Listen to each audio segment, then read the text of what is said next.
خواہشوں کے اس پار۔ ابھیا آپی اب بس بھی کر دیں اپنے سسرال والوں کی برائیاں کرنا۔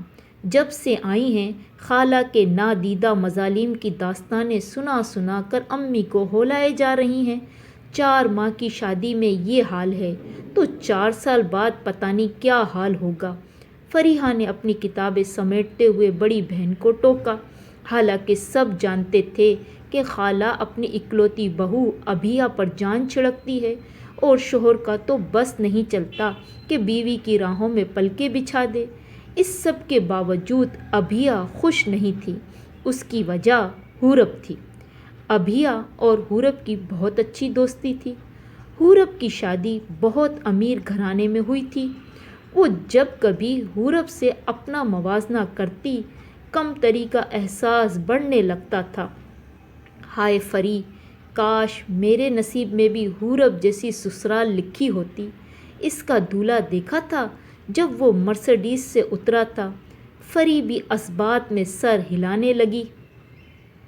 حورب کی شادی روحان سے ہوئی تھی، جو کہ کافی امیر اور ہینڈسم تھا۔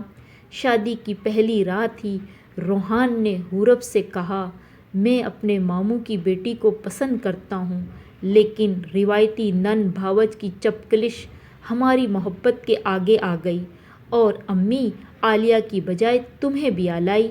روحان نے حورب کو نظر بھر کر نہ دیکھا اور کہا، کل میں اٹلی جا رہا ہوں۔ یہ بات سن کر حورب کا وجود زلزلوں کی زد میں آ گیا۔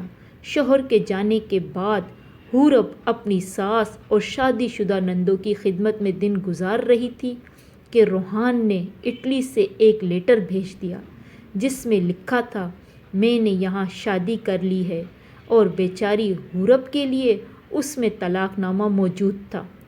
کچھ دیر بے یقینی کی کیفیت کے بعد آنسوؤں کو پیچھے دھکیلتے ہوئے میکے چلی آئی۔ ابھیا ان تمام باتوں سے بے خبر تھی کہ پڑوس سے خالہ آمنہ آئی اور کہا، ارے ابھیا بیٹا تم آئی ہو، رات بڑی سی گاڑی میں، اپنے سسرال سے تو حورب بھی آئی ہے۔ یہ سن کر ابھیا نے امی سے کہا، میں اور فری حورب سے مل کر آتے ہیں۔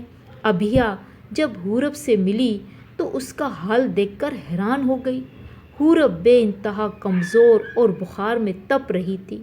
ابھیا کے پوچھنے پر حورب نے بتایا کہ روحان نے اس کو طلاق دے دی، اور روحان کے گھر میں گزرے وہ دن کس اذیت میں گزرے سب کہہ سنایا، اور ابھیا کے گلے لگ کر رونے لگی۔